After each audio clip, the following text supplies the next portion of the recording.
वो शहजादे इन लोगों से बोले कि तुम लोग इस कुत्ते को वापस कर दो तो बेहतर है, वरना हमारे साथ रहेगा तो कभी भौंकेगा और इसकी आवाज़ सुनकर लोग हमको आ पकड़ लेंगे। इन शहजादों के कहने से इन पासबानों ने अपने कुत्ते को मारा पीटा, यहाँ तक कि इसके हाथ पांव भी तोड़ डाले और सारा बदन जख्मी कर दिया, तो भी इस कुत्ते ने इन लोगों का पीछा ना छोड़ा।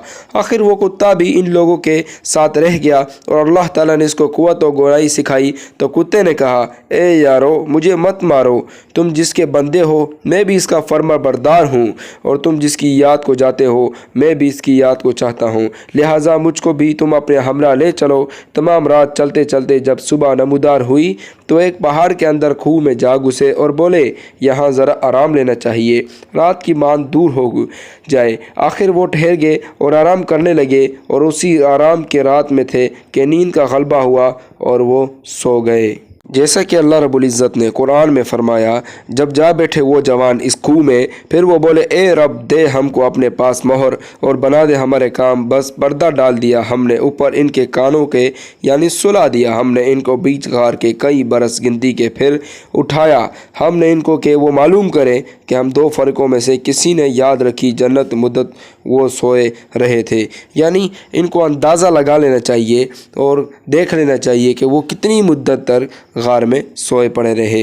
अलगरज दक्यानूस ने इस खेल के मैदान में इन शहजादों को ना पाके बहुत तासुफ़ किया और फ़ौरन ही अपने होशियार चंद सवारों को उनके पीछे दौड़ा और तजस्सुस करते हुए इस खूह के पास भी जा पहुंचे। और खुदा के फजल करम से इस गार का मुंह भी चींटियों के सुराख जैसा बन गया और सवार इस पर बराबर तलाश करते रहे, लेकिन वो इनका नाम और निशान तक ना पा सके। आखिर मजबूरन वापस चले आए, और बाज़ रवायत में यूँ आया है कि इस खूह के किनारे पर इन सब को मुर्दा पाया था तो वो लोग इस खूह में डालकर चले गए थे, और उसी दिन इन सब का नाम व लक़ब अस्हाब कहफ़ हुआ। और बाज़ों ने इस रवायत को यूँ भी बयान किया है कि वो बादशाह के बावर्ची के बेटे थे, और बाज़ इनमें नाबानी के बेटे थे, और बादशाह दक्यानूस ने इनमें से एक को जादू सीखने के जादूगर के पास भेजा था। एक दिन इस लड़के की असनाए राह में एक राहिब से मुलाकात हुई। राहिब ने इस लड़के से पूछा, तुम कहाँ जाते हो? वो बोला, मैं जादू सीखने जाता हूँ। राहिब बोला, बेटा, जादू सीखना तो कुफ्र है, तो मुसलमान क्यों नहीं हो जाता? तब वो राहिब के कहने से खुदा के फजल करम से इसी वक्त ईमान ले आया और मुसलमान हो गया। बादशाह दक्यानूस इस बात को सुनकर बहुत खफा हुआ और इस लड़के को फांसी का हुक्म दे दिया। रिवायत में यूँ है कि इस लड़के को 5 मरतबा सूली पर चढ़ाया तो भी ना मरा और अल्लाह के फजल और करम से सलामत रहा। और वो लड़का कहता रहा, आमनतु बिरब्बिल आलमीन। आखिर इसको बादशाह दक्यानूस ने कैद शदीद में रखा। इसके हम जिन्स और 5-6 लड़के दक्यानूस बादशाह के मुलाजिम थे। उन्होंने बाहम सलाह मशवरा करके किसी हिलिया से इसको कैद से छुड़ा लिया, और इसके बाद वो मुतफिक होकर इस जालिम बादशाह के कब्ज़े से इस शहर से बाहर खुदा की इबादत को निकले और एक पहाड़ की तरफ चले गए, और वहाँ जाकर एक खूह में बैठ गए और वहीं सो गए। और इन पर खुदा की तरफ से ऐसी नींद डाली गई कि वो तकरीबन 300 बरस तक सोते रह गए, जैसा कि अल्लाह ताला ने फरमाया। तर्जुमा, और वो इस खूह में सोते रहे 309 बरस। और अस्हाब कहफ़ का नाम में इनके आदाद में बहुत इख्तिलाफ है।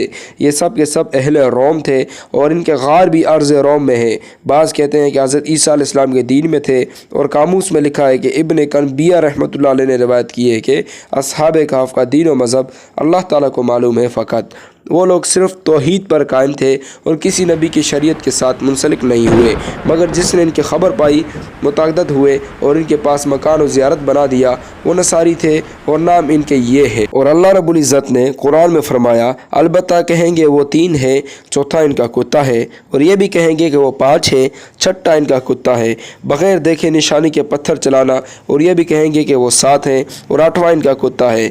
तो कहेंगे, परवरदिगार मेरा खूब जानता है कि कितने आदमी इनके हैं, कुछ सही खबरान इनकी नहीं रखते मगर थोड़े लोग। जब वो लोग 309 बरस के बाद नींद से बेदार हुए, अस्हाब कहफ़ आपस में पूछने लगे एक दूसरे से। तर्जुमा, और इसी तरह इनको जगा दिया हमने।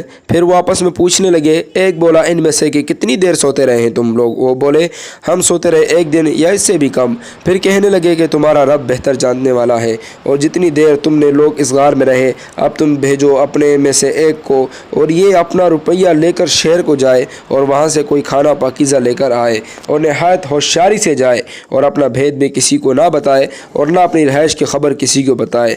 चूँकि वो तकरीबन 309 बरस बाद नींद से बेदार हुए थे तो तमाम अस्हाब कहफ़ पर भूख और गलबा था।